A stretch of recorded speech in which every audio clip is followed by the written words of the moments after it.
ومن تطوع خیرن، اگر نیکی کرو گے شوق سے، اگر نیکی کرو گے، یہ میرا کلام نہیں، یہ رب تعالیٰ کا کلام ہے، اب توجہ سے سننا آپ نے، ومن تطوع خیرن، اگر شوق سے نیکی کرو گے نا، شوق سے خیر کا کام کرو گے، فإن اللہ شاکر علیم، تم اپنے رب کو بڑا ہی قدر کرنے والا پاؤ گے۔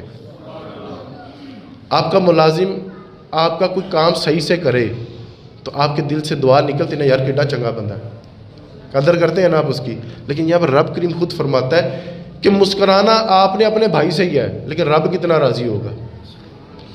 گفٹ تحفہ آپ نے اپنے بھائی کو دینا ہے، اپنے بچوں کو دینا ہے، اپنی اہلیہ کو دینا ہے، لیکن رب کتنا راضی ہوگا۔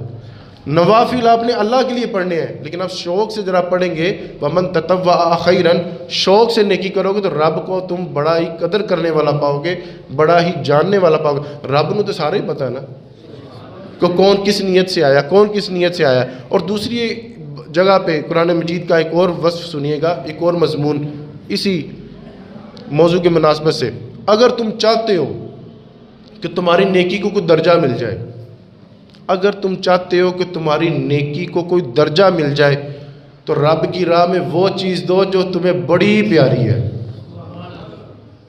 رب کی راہ میں وہ چیز دو جو تمہیں بڑی ہی پیاری ہے۔ اب آپ نے مجھے دیانتداری سے بتانا ہے، ایک جیب میں 100 روپے والا نوٹ ہے اور ایک جیب میں 5000 والا نوٹ ہے، پیارا کون سا ہے؟ نہیں بول کے بتائیے، منگا گئے نہیں، چلو بولتے دیو، 5000 والا پیارا ہے نا۔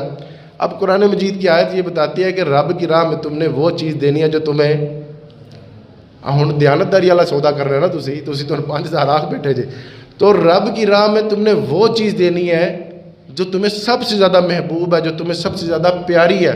جب یہ آیہ مبارکہ نازل ہوئی، حضرت عبداللہ بن عمر رضی اللہ تعالیٰ عنہ، حضرت عمر فاروق کے بیٹے ہیں اور محدث اعظم ہے، حضور کے زمانے میں بھی آپ فتویٰ لکھا کرتے تھے، تفسیریں لکھا کرتے تھے، اور حضور فرماتے ہیں کہ یہ میرا عبداللہ ابن عمر ہے، حج کے مسائل پوچھنے ہو تو اس سے پوچھ لینا، حج کے مسائل۔ حالانکہ حضور اپنی مسند پہ تشریف فرمائے، اس کے باوجود حضور نے ان کی تعریف فرمائی، اگر حج کا مسئلہ الجھ جاؤ نا تو میرے عبداللہ سے پوچھ لینا۔ حضرت عبداللہ ابن عمر فرماتے ہیں کہ جب یہ آیہ مبارکہ نازل ہوئی نا، جب حضرت جبریل امین یہ آیتیں لے کے آئے، پاس ایک صحابی بیٹھے تھے، تم نے رب کے راہ میں وہ چیز دینی ہے جو تمہیں بڑی محبوب ہے۔ آیتیں آ گئیں، حضور نے سن لی، حضرت عبداللہ ابن عمر نے لکھ لی، جب وہ لکھ رہے تھے پاس ایک صحابی بیٹھے تھے، جب یہ آیتیں سنی حضور سے فرمانے لگے، یا رسول اللہ واقعی اس نیکی کو بڑا معیار ملے گا جو رب کی راہ میں وہ چیز دو تو بڑی محبوب ہے، بڑا ہی معیار ملے گا۔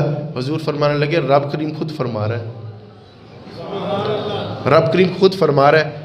وہ صحابی کہنے لگے، یا رسول اللہ میرا ایک باغ ہے۔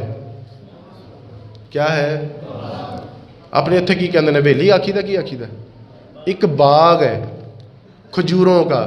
یا رسول اللہ میں نے تو کبھی اپنے بچوں کو کبھی دوڑنے نہیں دیا، کہیں بوٹے نہ خراب کر دے، پتے نہ توڑے، اس کی آبیاری میں نے خود کیا، گدال اور رمبا پکڑ کے میں نے اس کو خود سنوارا ہے، بنایا اس باغ کو، تو وہ مجھے بڑا ہی محبوب ہے، اس سے مجھے بڑا ہی پیار ہے، میرا آدھے سے زیادہ وقت اس باغ میں گزرتا ہے، وہ تو سمجھ لیں میرے دل کے بڑا قریب ہے۔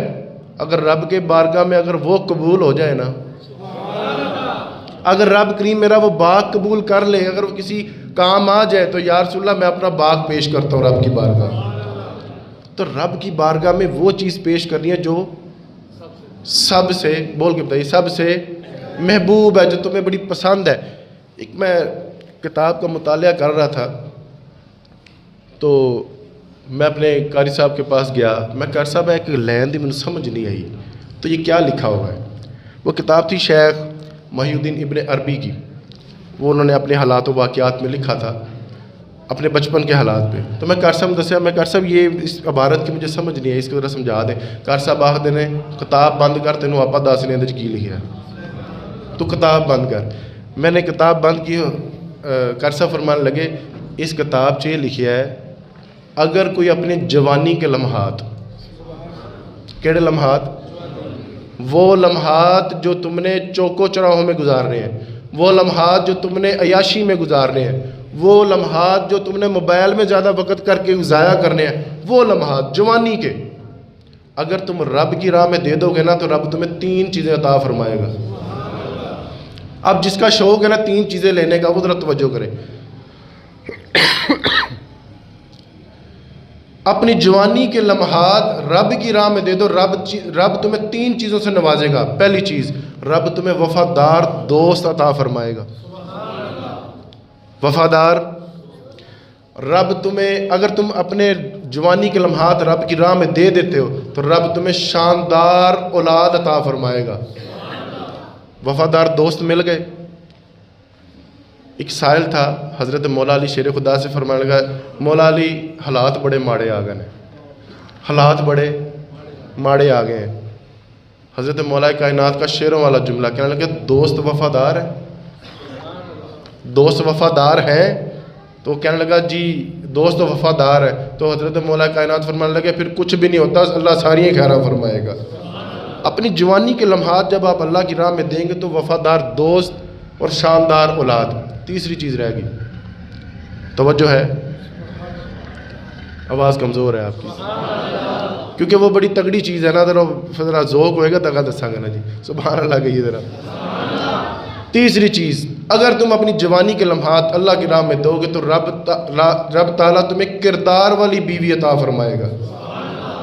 وفادار دوست بھی مل گئے، شاندار اولاد بھی مل گئی اور کردار والی بیوی بھی مل گئی۔ اب بتائیں کہ زندگی میں پیچھے کوئی خواہش رہ جاتی ہے؟ سارا کچھ تو مل گیا، بس ذرا سی وہ جوانی کے لمحات جو بڑے قیمتی تھے، بڑے محبوب تھے، بس آپ نے رب کی راہ میں دینے ہیں۔ کیوں بھلا؟ تمہاری وہ جو نیکی ہے رب تعالیٰ میں وہ مقام پائے گی، وہ اعلیٰ مقام پائے گی جب تم اپنی قیمتی چیز رب کی راہ میں دو گے۔ اب وہ مال کی صورت میں ہو، وقت کی صورت میں ہو، جان کی صورت میں ہو، وہ چیز جو بڑی قیمتی ہے وہ رب کی راہ میں دو تو رب تعالیٰ تمہیں بڑا ہی نوازے گا۔ اس کے